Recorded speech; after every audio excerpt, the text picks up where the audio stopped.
Little Lord Fauntleroy. Страница 37. Chapter 3. It was late in the afternoon when the carriage with little Lord Fauntleroy and Mr. Havisham drove up the long avenue which led to the castle. When the carriage reached the great gates of the park, Cedric looked out of the window to get a good view of the huge stone lions ornamenting the entrance. Страница 38. The carriage rode on and on between the great beautiful trees which grew on each side of the avenue. Dorincourt Castle was one of the most beautiful in all England. Its park was one of the broadest and finest. "It's a beautiful place, isn't it?" he said to Mr. Havisham.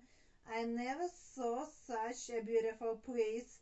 It's prettier even than Central Park." Soon they saw the castle.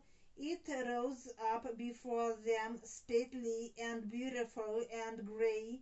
It had turrets and battlements and towers. Thick ivy grew upon its walls. There were lots of lawns and beds of wonderful flowers around the castle. "It's the most beautiful place I ever saw," said Cedric.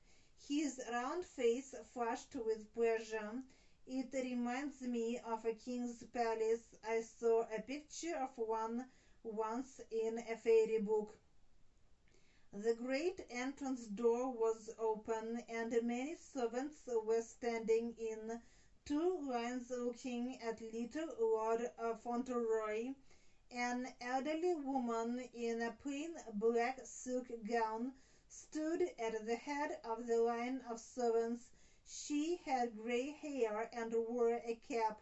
"This is Lord Fauntleroy, Mrs. Mellon," said Mr. Havisham. "Lord Fauntleroy, this is Mrs. Mellon, who is their housekeeper." Cedric gave her his hand. Mrs. Mellon's handsome old face looked pleased. "His lordship has the captain's face," she said to Mr. Havisham. "It's a great day, sir." Страница 39. Cedric wondered why it was a great day. He looked at Mrs. Mellon curiously. She smiled down on him. Mr. Havisham said a few words to her in a low voice. "In the library, sir," Mrs. Mellon replied. "His lordship should go there alone." A few minutes later a tall footman in livery, who escorted Cedric to the library door, opened it and announced, "Lord Fauntleroy, my lord." Cedric crossed the threshold into the room. It was a very large and splendid room, with massive furniture and shelves of books in it.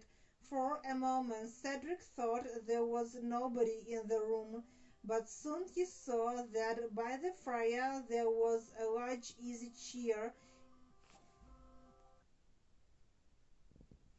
and that in that chair someone was sitting. On the floor by the armchair there was a dog, a huge mastiff, almost as big as a lion, and this great creature rose majestically and slowly and marched toward the little fellow with a heavy step. Then the person in the chair called, "Doggle, come back!" But there was no fear in little Lord Fauntleroy's heart. He put his hand on the big dog's collar in the most natural way in the world, and they moved forward together. And then the Earl looked up. Cedric saw a large old man with shaggy white hair and eyebrows, and a nose like an eagle's beak between his deep, fierce eyes. The Earl saw a graceful childish figure in a black velvet suit with a lace collar and with locks waving about the handsome, manly little face. The old earl saw a strong, beautiful boy with his hand on the big dog's neck.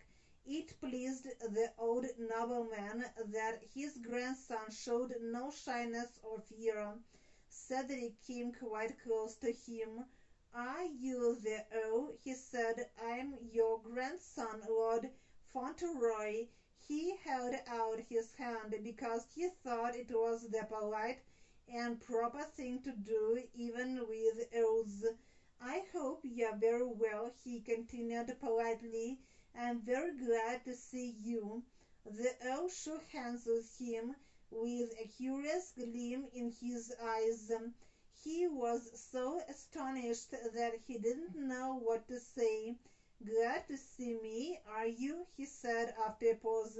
"Yes," answered Lord Fauntleroy, very. There was a chair near him, and he sat down on it. His feet did not touch the floor when he had settled himself in it, but he seemed to be quite comfortable. The dog sat by the chair and laid its huge lion-like head on the boy's black velvet knee. The Earl was used to seeing people rather afraid and embarrassed before him, but Cedric was not afraid of the Earl and his huge dog. He was not bold, he was only innocently friendly.